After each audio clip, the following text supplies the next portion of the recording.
I mean, the retina is the whole surface of the eye that has the rods and cones and things like that that can pick up light sensation. But the optic disc is that smaller, more central area where the nerve comes in with optic nerve. Okay, so these are some of the signs that can be seen with an ophthalmoscope. Things that they're looking for when they look inside of the eye. You know, enlargement of the vein, vascularity, different things. Again, you're not going to be doing these types of exams, but you just want to understand that there's abnormalities that they're looking for.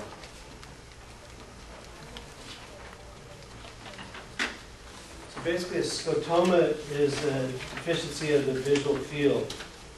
So it's where something's, for whatever reason, your eyes aren't seeing everything that they need to see. All right, and so then we're going to divide it into two different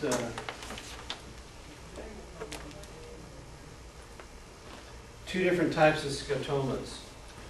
But basically what it is an incomplete visual field. So anywhere where you're not able to see everything. Okay.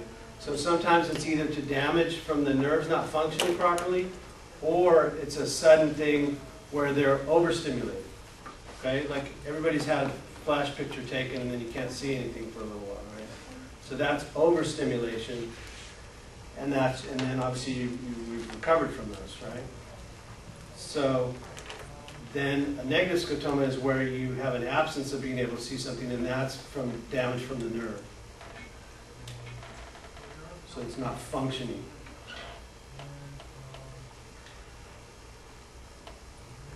Okay, It's the absence of sight? Yeah, scotoma is an incomplete visual field. Okay, it's not where you're completely blind. It's that you don't have a complete visual field. There's some area where there's a blind spot. So it's like called a hole in your vision or something like that. Different than having a big floater hanging around obstructing vision. It's kind of similar. There's something that we call a scintillating scotoma, and that's with people with migraines. We'll talk about that in a minute. So negative scotoma is typically something that's usually going to be black, where positive is something that's going to be white.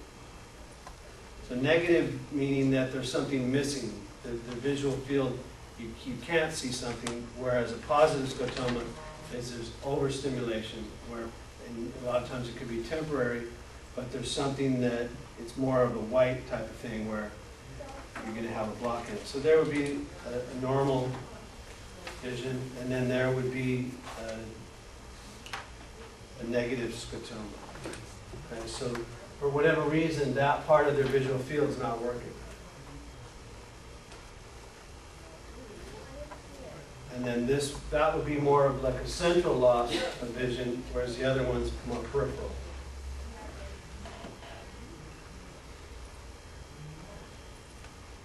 And then that'd be some kind of, sometimes like what you have, like the floater type of thing, where basically, I think because of that checkered thing actually would just be a transparency.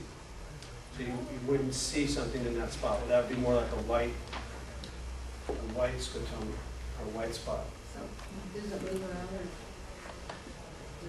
or like the black thing? The black thing stays there in the middle, and the. Well, if you're moving your eye, it might move in where you see it, but it's still the same part. Like if it's in the center and you move your eye over here, that's still the center, so it would change. It's going to be on the same spot on the eye, but as through where it appears.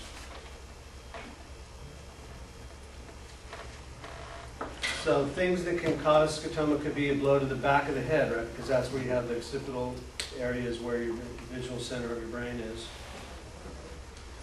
And then a lot of times they'll have them in migraine patients, so that's what they call the flashing lights or scintillating scotomas. That's part of like a prodrome. Does anybody have migraines? Yeah, do you get something like what they call prodrome, where you start seeing flashes or seeing things in the eyes? Some people have them, some people don't. Other things will be like you might get nausea or vomiting, or photophobia, where you want to be in a dark room.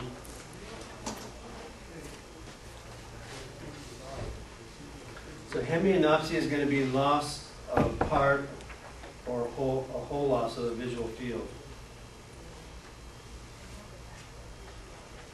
And then homonymous is part or all of the left half or the right half of the both visual fields. So it's homo meaning that it's the same part of the visual field on both sides.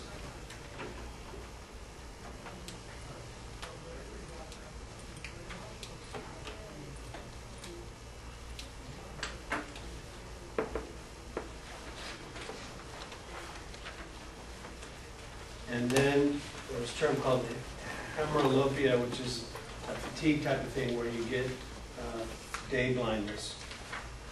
So there may, in bright lights, they may not be able to see as well, or the vision's better in dimmer lights. And then nyctalopia would be the opposite, where the blindness at night.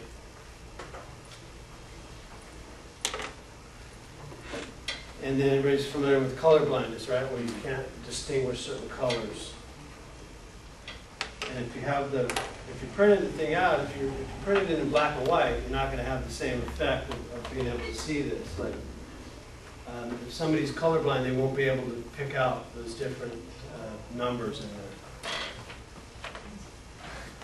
So they have different, just like with snow and eye charts, there are certain colored scheme charts that are used to detect that people have color blindness. And color blindness can be if they're blind to certain colors. You know, one person may have trouble seeing reds, another person may have trouble seeing blues.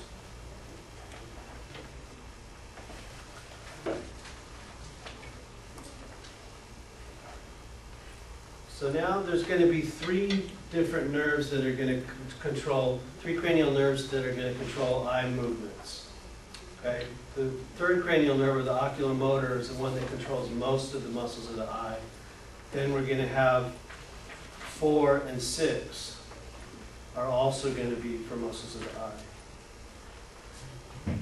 And so this is, like I said, the oculomotor is the one that does more eye muscles than other ones.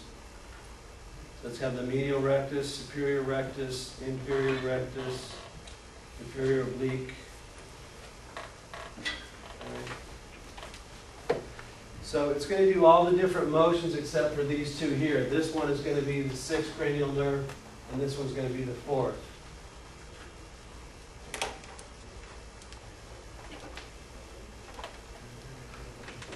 And then it also innervates the muscle that raises the eyelid. And then it also has parasympathetic input to the pupils.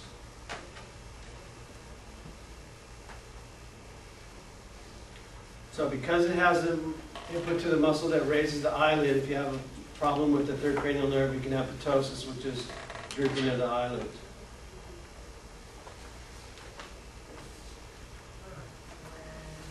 And then also you could have diplopia.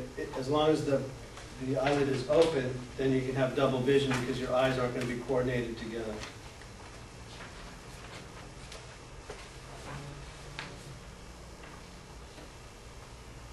So then if all the muscles that are innervated by the third cranial nerve are not working, then you're going to have overpowering of the other muscle, primarily the 6th cranial nerve, which is going to turn the eye out.